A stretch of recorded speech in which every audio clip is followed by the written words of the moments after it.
Coaching e mentoring são processos de aprendizagem e desenvolvimento pautados em diálogos construtivos. Esses processos eles ocorrem por meio de um relacionamento singular, preferencialmente um a um, entre um especialista e um aprendiz que busca adquirir novos conhecimentos e habilidades para ampliar sua efetividade pessoal e profissional. Como são processos que promovem o autoconhecimento, o aprendiz também é estimulado a investigar e revisar seus modelos mentais habituais, que por vezes são os responsáveis pela falta de poder pessoal e baixa capacidade de realização e satisfação. Tanto o coaching quanto o mentoring visam oferecer condições para que o aprendiz construa e adquira com total autonomia, maturidade e autorresponsabilidade melhor domínio pessoal e aprenda as competências necessárias para alcançar seus objetivos pessoais e profissionais. Mas qual é a diferença entre o coaching e o mentoring? Eu gosto de definir coaching como um processo de desenvolvimento e aprendizagem individualizado que tem como prioridade o repertório e experiências e as soluções vindas do próprio aprendiz. Portanto, o especialista, que aqui vamos chamar de coach, ele se utiliza de ferramentas de diálogo para instigar o aprendiz a descobrir, por meio da autorreflexão, a busca das respostas para suas próprias questões dentro de si mesmo e de forma autônoma. O diálogo é a ferramenta básica do processo, e os teóricos da aprendizagem eles afirmam que o bom diálogo é baseado em 3 condutas básicas: escuta ativa, argumentações e indagações.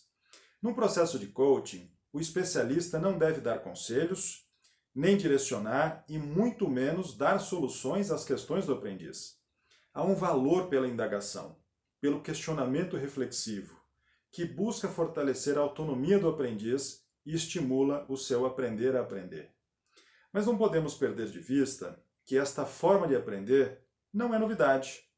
As origens da prática do questionamento, como processo de aprendizagem, vêm lá do mundo grego, pela influência do filósofo Sócrates, que desenvolveu o conceito da maiêutica, ou o parto das ideias, que consiste basicamente em fazer perguntas e estimular o pensamento a partir daquilo que não se conhece, possibilitando então ao aprendiz o conhecimento de si mesmo, da sua mentalidade e dos seus padrões.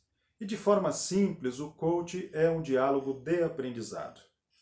Um gestor interessado em construir uma cultura de aprendizado e autonomia em sua equipe deve usar essas mesmas condutas básicas de diálogo, especialmente as indagações.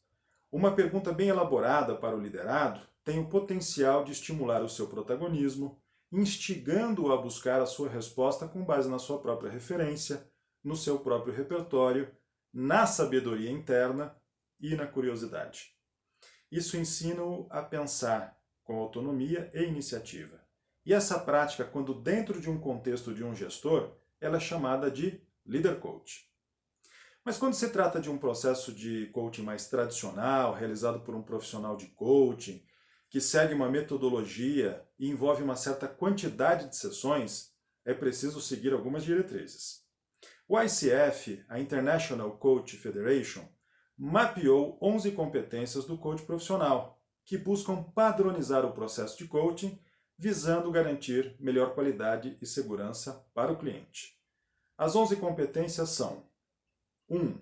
Cumprimento das diretrizes éticas e padrões profissionais.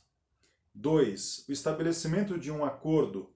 E essas competências visam estabelecer os fundamentos do processo de desenvolvimento. 3. Estabelecimento da confiança e intimidade com o aprendiz. E 4. Presença em coaching, que visam co-criar o relacionamento entre o profissional e o aprendiz. 5. Escuta ativa. 6. Questionamentos instigantes. 7. Comunicação direta, que visam garantir uma comunicação mais efetiva por parte do coach. 8. Criando conscientização. 9. Desenvolvendo ações. 10. Planejamento e definição de metas. E 11. Gestão de progresso e responsabilização, que objetivam facilitar o aprendizado e alcance de resultados pelo coach.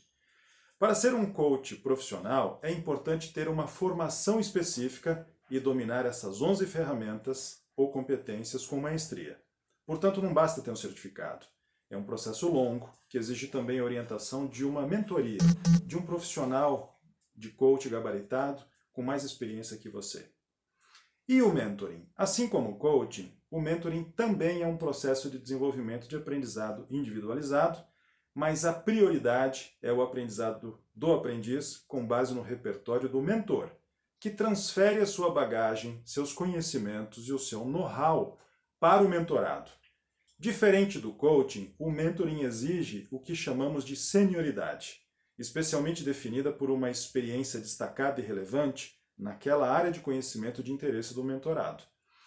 Um mentor, quando bem treinado, também se utiliza das mesmas condutas básicas do diálogo construtivo, praticando a escuta ativa, as indagações e de forma mais ativa as argumentações, pois o seu propósito não é somente estimular a reflexão, mas também transferir o seu conhecimento. Todos nós dominamos conhecimentos que podem ser transferidos para os outros.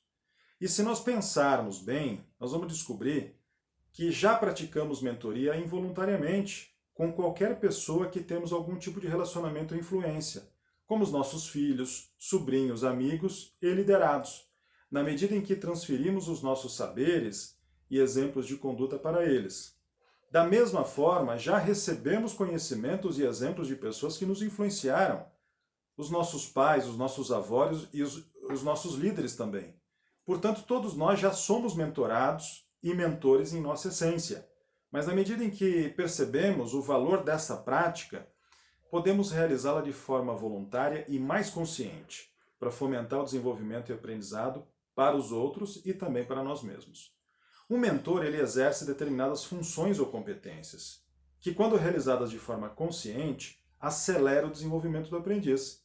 São atributos do mentor, por exemplo, a orientação direta, a proteção para que ele não se exponha a riscos ou cometa erros de conduta, mas também esse mentor tem a função de proporcionar mais visibilidade ao mentorado e até patrociná-lo para oportunidades de crescimento profissional dentro da própria empresa. Essas são as funções instrumentais ou trabalho e carreira, como nós chamamos. O mentor também ele exerce aceitação pelo mentorado, sem qualquer tipo de julgamento. Confirmação e reconhecimento pelo seu esforço e dedicação para aprender. A escuta e o aconselhamento nos dilemas vividos pelo mentorado. E por ser um processo mais longo que o coaching, essa relação ela poderá evoluir para uma amizade mais profunda. Essas são as funções que nós chamamos socioemocionais.